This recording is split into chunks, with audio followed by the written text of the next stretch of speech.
Assalamualaikum warahmatullahi wabarakatuh. Innal hamdalillah nahmaduhu wa nasta'inuhu wa nastaghfiruh wa na'udzu billahi min shururi anfusina wa min sayyiati a'malina. May yahdihillahu fala mudilla lahu wa ma yudlil fala hadiyalah.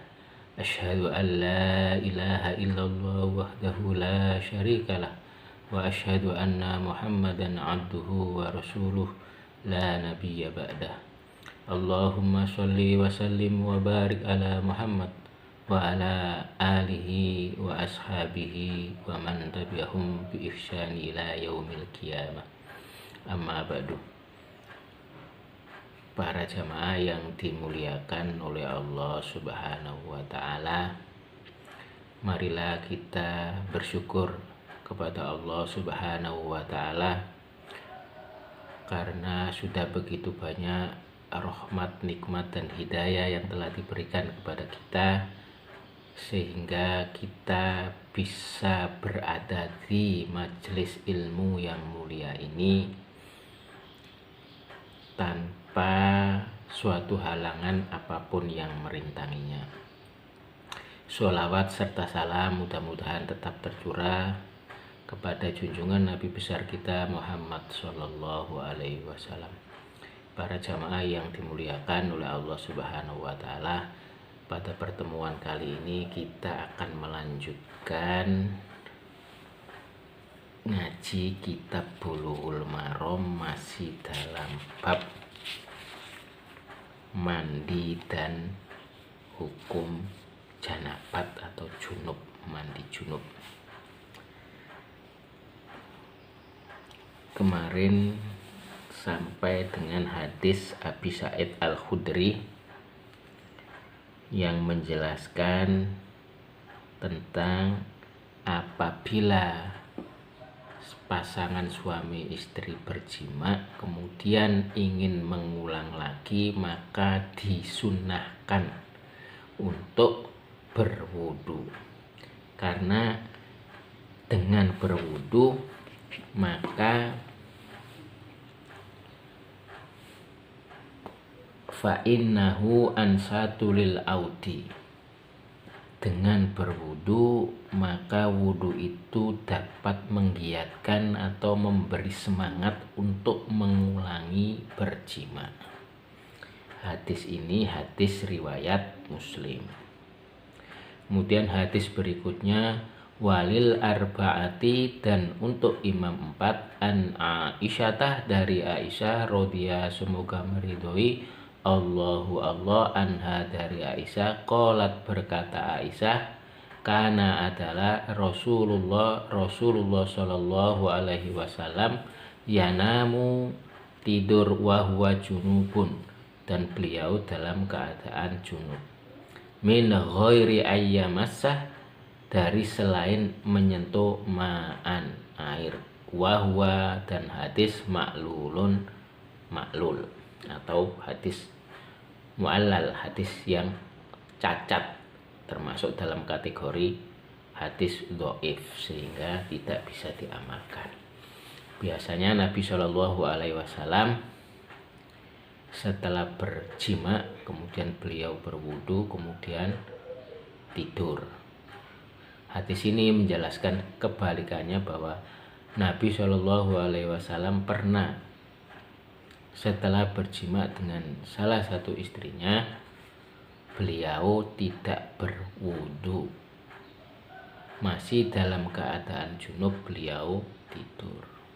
Tapi hadis ini maklul, wahwa maklulun, hadis ini mu'allal, hadis ini hadis yang cacat di dalamnya, sehingga hadis ini termasuk ke dalam kategori hadis yang najis, hadis yang dhaif, sehingga tidak bisa kita amalkan.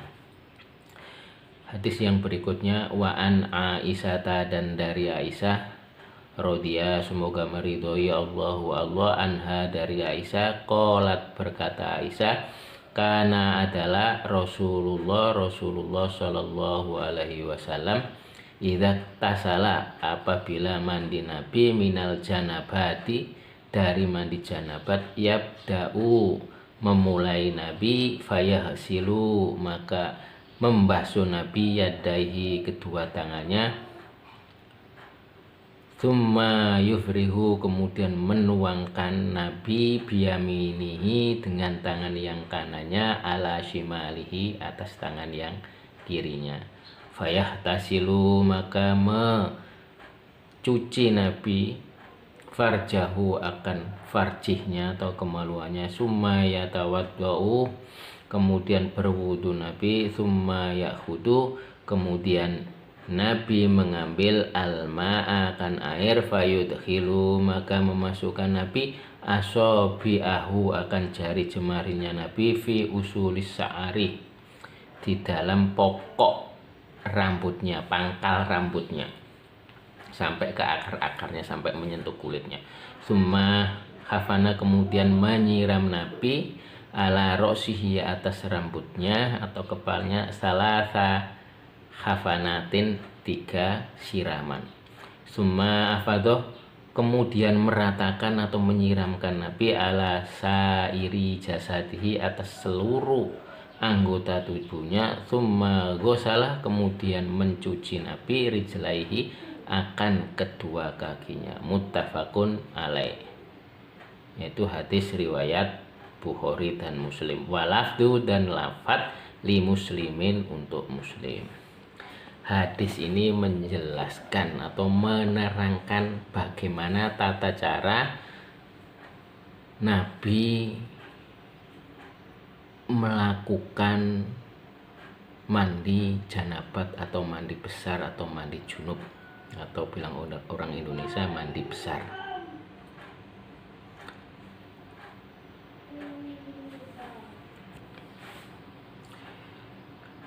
Cara mandi Nabi adalah dimulai dengan mencuci kedua tangan, yaitu yang disiram dulu yang kanan, dibersihkan, baru yang kanan menuangkan yang kiri. Setelah kedua tangan dicuci, baru Nabi mencuci kemaluannya. Di hadis yang lain dijelaskan dengan menggunakan tangan kiri. Jadi saya ulang, yang pertama Nabi mencuci kedua tangannya, dicuci baik yang kanan maupun yang kiri.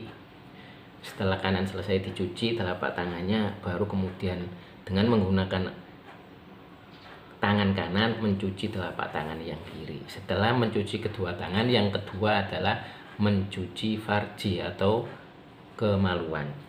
Setelah mencuci farji, di hadis yang lain dijelaskan dengan menggunakan tangan kiri, maka Nabi menyela-nyela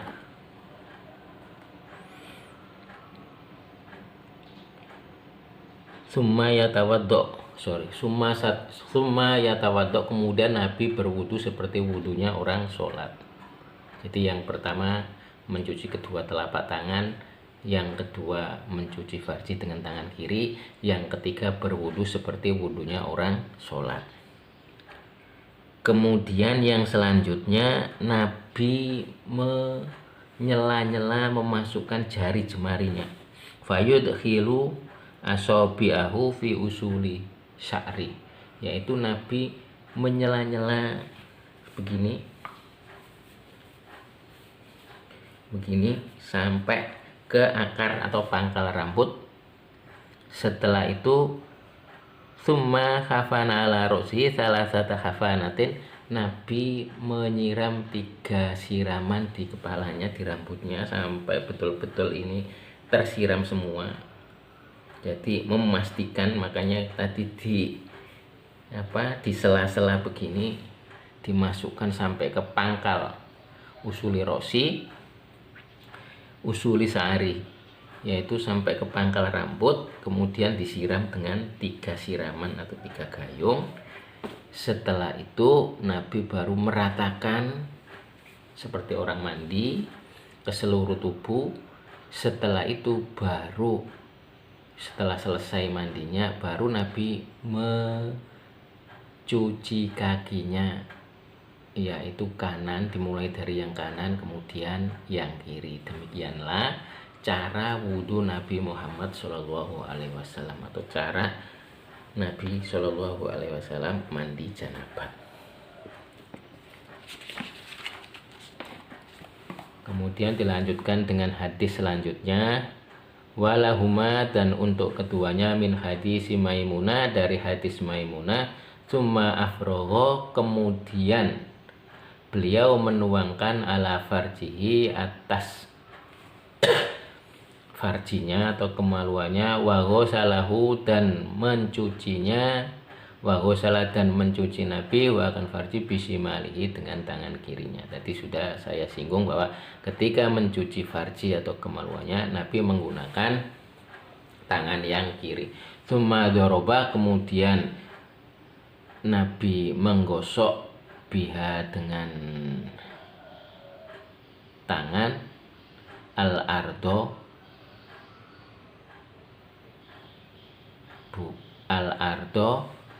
tanah. Dalam hadis ini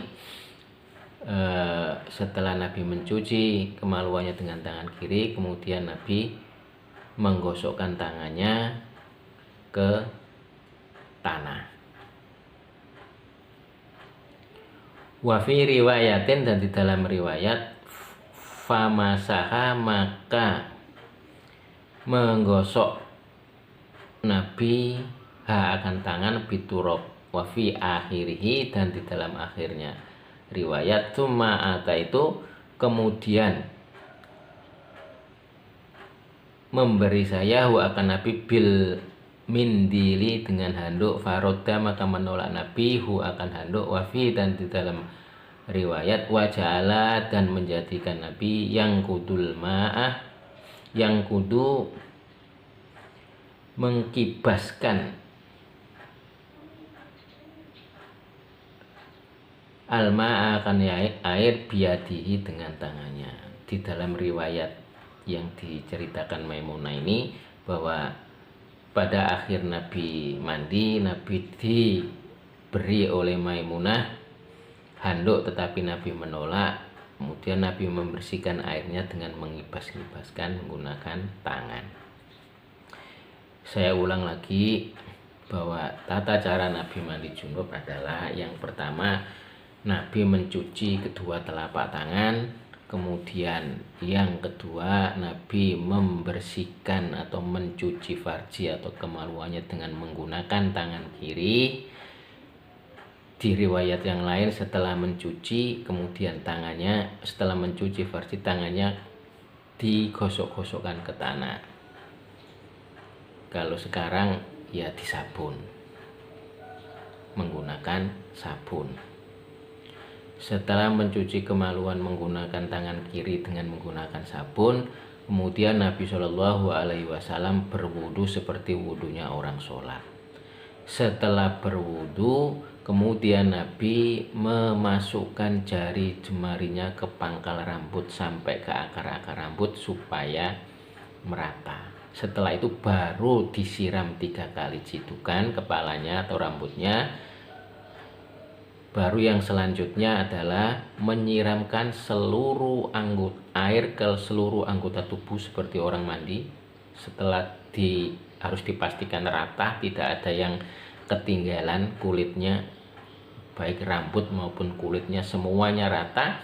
Setelah rata, baru kemudian mencuci kaki kanan dan kaki kiri. Demikianlah cara mandi janabat yang dilakukan atau yang dicontohkan oleh Rasulullah Shallallahu Alaihi Wasallam.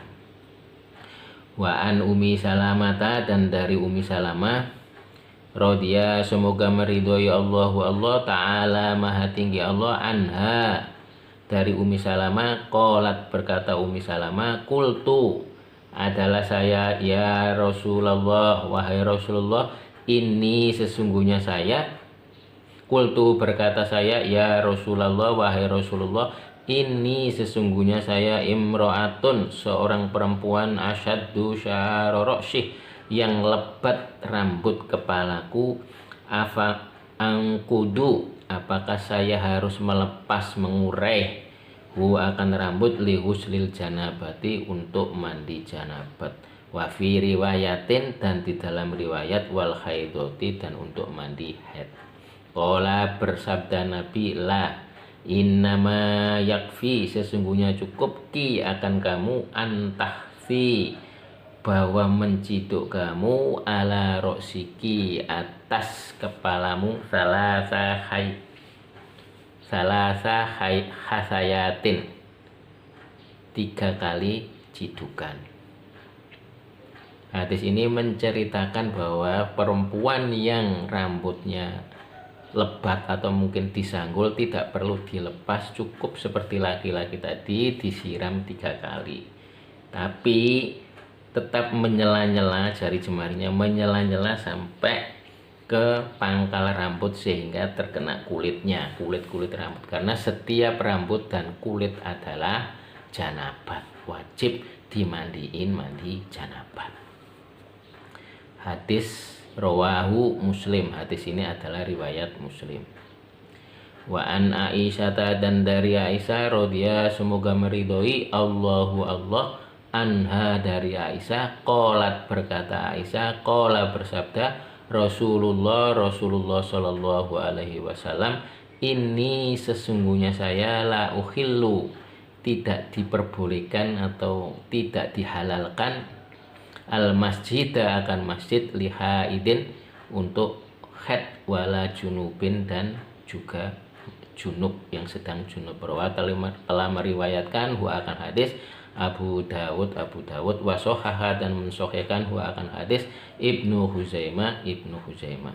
Hadis ini bisa dijadikan dasar bahwa seseorang yang haid dilarang berdiam di masjid, termasuk orang yang junub. Orang yang haid dan orang yang junub tidak boleh berdiam di dalam masjid kecuali ada keperluan tertentu atau hanya sekedar lewat, atau mungkin ada keperluan tertentu yang mendesak.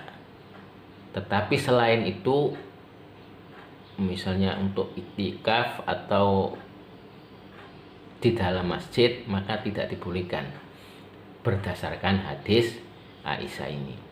Wa anha, dan dari Aisyah radhiyallahu, telah meridhoi Allah anha, dari Aisyah, qalat berkata Aisyah, kuntu, adalah saya, ahtasilu, mandi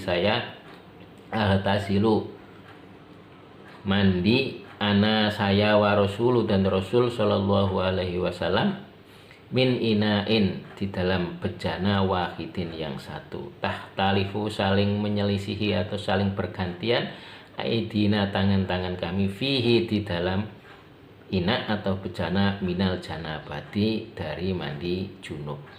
Muttafaqun alaih, hadis riwayat Bukhari Muslim. Wazada, dan menambahi Ibnu Hibban, watalgia, dan saling bertemu atau bersentuhan, aidina, tangan-tangan kami.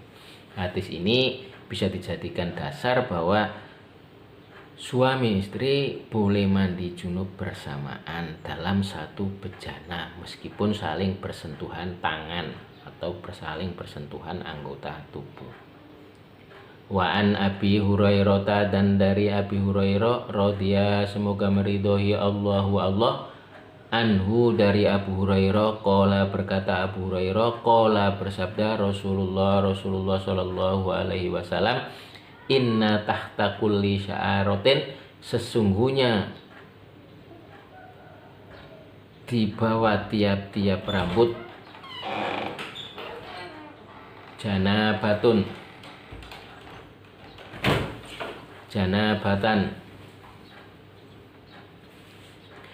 janabat, fahsilu, maka mandilah kamu, mencucilah kamu, as-sa'aro, akan rambut, wa anku, dan bersihkanlah al-basyaro, kulit. Rawa telah meriwayatkan wa hadis Abu Dawud, wa Tirmidzi, dan Tirmidzi, wa do'afa, dan telah mendoifkan hu akan hadis. Wa do'afa, dan telah mendoifkan keduanya, yaitu Abu Dawud dan Tirmidzi, hu akan hadis. Hadis ini menjelaskan bahwa setiap di bawah rambut adalah janabat dan kulit harus dibersihkan. Meskipun hadis ini dhaif, tetapi demi kehati-hatian maka setiap kulit ketika mandi junub dan setiap helai rambut harus terkena air pada saat mandi junub. Wali Ahmad dan untuk Imam Ahmad atau di dalam riwayat Imam Ahmad an Aisyah dari Aisyah radhiyallahu semoga meridhoi Allah anha dari Aisyah nahwu sepertinya wafihi dan di dalam riwayatnya wafi dan di dalam hadis rawin riwayat majhulun yang tidak diketahui. Jadi sama-sama hadis ini juga dhaif, hadis yang majhul, salah satu atau mungkin di dalam perawinya ada yang majhul yang tidak diketahui kedzobitannya. Para jamaah yang dimuliakan oleh Allah Subhanahu wa taala, demikianlah yang bisa saya sampaikan, mudah-mudahan bermanfaat. Billahi taufik wal hidayah. Wassalamualaikum warahmatullahi wabarakatuh.